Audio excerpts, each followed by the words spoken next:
Samantala, pag-iingat sa paggamit at pagtago ng inyong mga health card.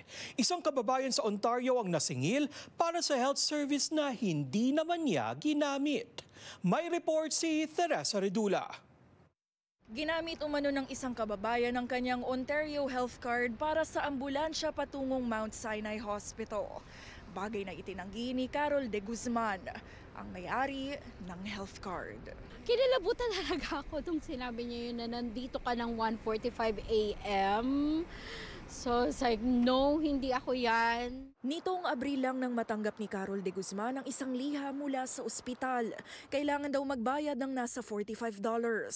Matapos gamitin ang ambulansya noong hating gabi ng April 1. Natutulog ako that time kasi may pasok nga ako ng araw na yan, so I was so tired. Agad siyang nakipag-ugnayan sa Mount Sinai Hospital at ipinaalam ang kanyang pagkabahala. Tumawag na sa akin yung taong naka-assign doon. Tapos sinabi niya, you were here 1:45 a.m. in emergency by ambulance. So I was like, what? Pang kinakatakot ko doon, may gumamit ng OHIP card ko. So like yung OHIP ko hindi naman nawawala or something. So sa daming scam ngayon, so kinabahan talaga ako na may gumamit ng pangalan ko, ng address ko, everything, pati birthday. Minabuti niyang kansilahin agad ang kanyang health card. Tumawag na ako sa Service Ontario, pinakancel ko agad-agad, and then they report it as fraud.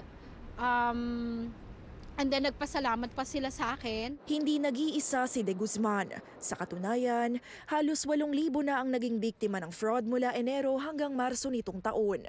Ito ayon sa Canadian Anti-Fraud Center, kumpara sa mahigit 41,000 noong 2023. Akala ko noon like SIN lang ang dapat pangalagaan. Like wala akong pakialam kung kasi OHIP card lang yan. Pero ngayon parang isip ko hindi pala. Pati yung OHIP card ng anak ko, mga anak ko. So, I'll keep it safe now. Sa pahayag ng Sinai Health sa Omni Filipino, sinabing committed sila sa privacy ng kanilang mga pasyente at hindi pwedeng magkomento tungkol dito. Layo nila ang pag-alaga at kaligtasan ng mga pasyente at bukas sa mga feedback para pabutihin ito.